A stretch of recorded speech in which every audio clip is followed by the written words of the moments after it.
Oh, you know what that music means? It means it's Friday. It means it's around 8:30 or post 8:30 on a Friday, and it's the music for Free Speech Fridays. Our part of the program where we wrap up the week with a couple of people who don't mind saying what they think, exercising their free speech.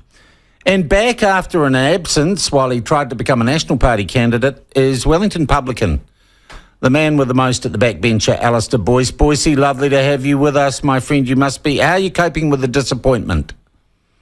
I'm okay, Sean. I'm bearing up. All right. You know what? I think you'll look back and say this was a blessing. I really do. Sure. And it means you're free. I'm always up for a challenge, Sean. You know that. And we've got to sort out our election night party at the backbencher as well with the platform. We do. I'm looking forward to it. We've got to have a strategy session on that. And joining us for the first time on Free Speech Friday, slightly outside our traditional demographic, he's called Sesh. Sesh King, Nathan King. He is a rapper and increasingly an internet comedian and, I don't know, fun guy who we had a really good chat with a couple of weeks ago. So Sesh King joins us for the first time. Sesh, how are you going?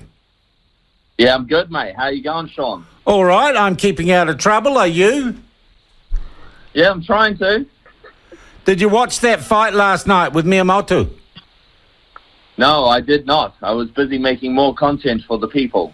All right, good on you. All right, now, Boyce, you wouldn't have met Sesh. Sesh, you wouldn't have met Boyce. No, I haven't met Sesh yet, but I'd like to. Say hello to each other. How you going, mate? How you going? G'day, Sesh. I'm going good. All right, well, it's been a hell of a week for me in particular, but we're getting there. Let's run through what we're going to get up with. First things first, and we'll just get this out of the way. It's an international story. Tucker Carlson, who I imagine to you, Sesh, might be a little bit of a mentor or someone you look up to. Boyce, I'm sure Tucker Carlson is a guy you look at. Tucker Carlson given the bums rush from Fox News. What do we think of this, Sesh? Yeah, I wouldn't say mentor, but I understand where you were going. Yeah, no, I've always liked Tucker's point of view. It was quite interesting to see how abrupt it was that he was just let go. You know, he almost said he did do his last segment, you know, as if he was coming back on Monday, and then yeah. Well, Sesh, in the words of Tova O'Brien, the bastards effed him, didn't they? Yeah. Yeah. So hopefully he can. I can only assume he is going to go off and do independent media, which he will obviously slay, do very well in. So yeah. Well, here's some figures. Maybe on a good day with the wind at his back on Fox, he'd get 3 million viewers. He did a little statement on Twitter that didn't mention Fox. That got 47 million hits. Yes, insane. So we know what the numbers are saying. Boyce, were you a Tucker Carlson fan? No, not particularly. I sort of, a couple of years back when, you know, the Capitol riots were going on and that, I'd swap between CNN and Fox and try and get a balance between the two, and it was impossible. So I sort of gave up on US media. I don't know that much about him, to be honest, but I think he just says whatever he wants to say. Well, what's wrong with that, Boyce?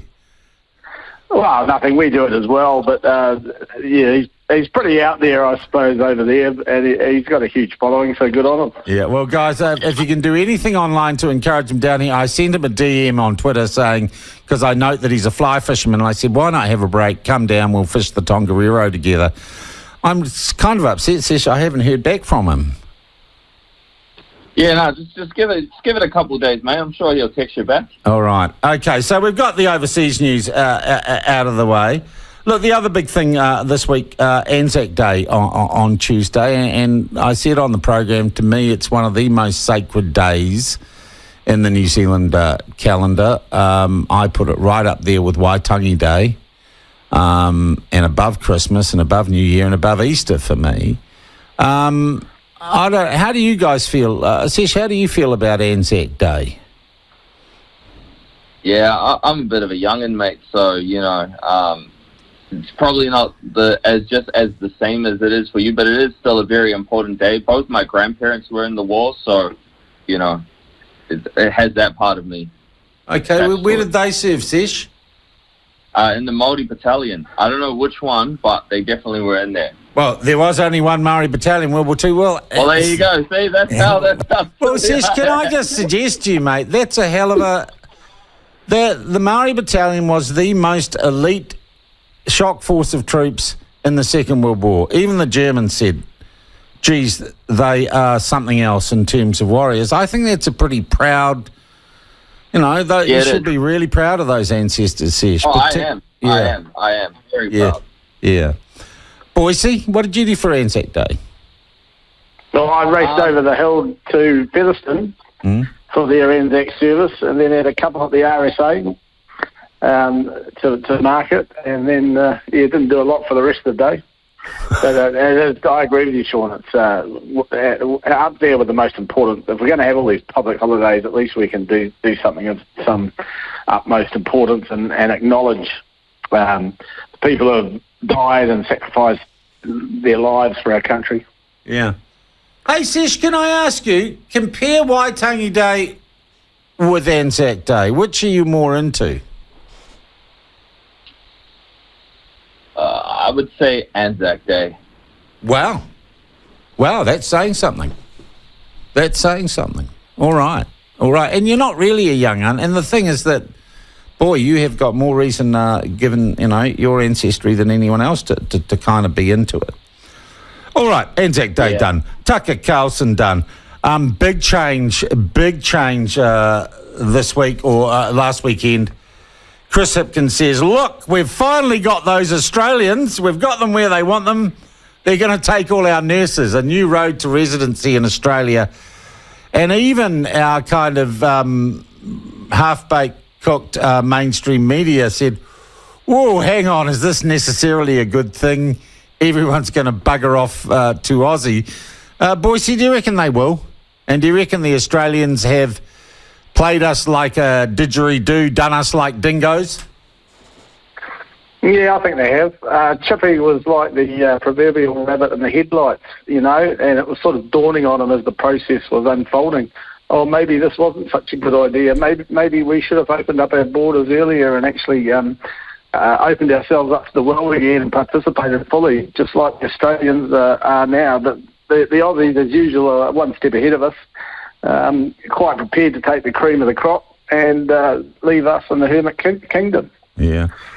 Sesh, what do you reckon? A whole lot of your mates going to go to Aussie now that it might be easier to get better social welfare and services there and get citizenship or residency after a shorter period? It does sound a lot more inviting than probably what they're getting here, doesn't it? I know for myself, I moved to Brisbane back in 2017 just because I was like, even if I got a normal 9-to-5 day job, I'd still get more than what I'm getting here. So, yeah, unfortunately, I can see that happening. Yeah. Was not being able to become a resident and get full social welfare and unemployment benefit, which you can do now after a period of time, was that a disincentive to stay in Aussie, Sesh? No, it actually, well, not for me it wasn't. The reason why I had to come back is because we all got put into lockdown, so... All right. Are you packing your bags, Sesh? No, not anytime soon, mate. Not anytime soon. But I am happy that we can freely fly back and forth now. So yeah. Boyce, what do you reckon? Do you know anyone who is thinking of going? There's a lot of people, even in our age bracket, Sean, who are getting so fed up with the culture of New Zealand, the emergent culture of the last 3 years, that I think if there's not a change of government, you're going to see a lot of people looking to leave. Yeah. And they seriously will. I mean, they're going to get hammered. And now, of course, with this latest IRD, tax the rich, eat the rich. Well, it's not going to just be the rich. It's going to be the people who have saved their whole lives, and they've got property, hopefully, that's... I'm glad you drew the link between the two things, because it would seem to me we're actively encouraging our most successful New Zealanders to bugger off and leave, because this IRD probe into the filthy rich capitalist bastards that are feeding off the carcasses of the working poor, well, that's kind of what the report was trying to say, Sesh, what do you think of that? Are wealthy people blood-sucking vampires, and do we have an unfair tax system?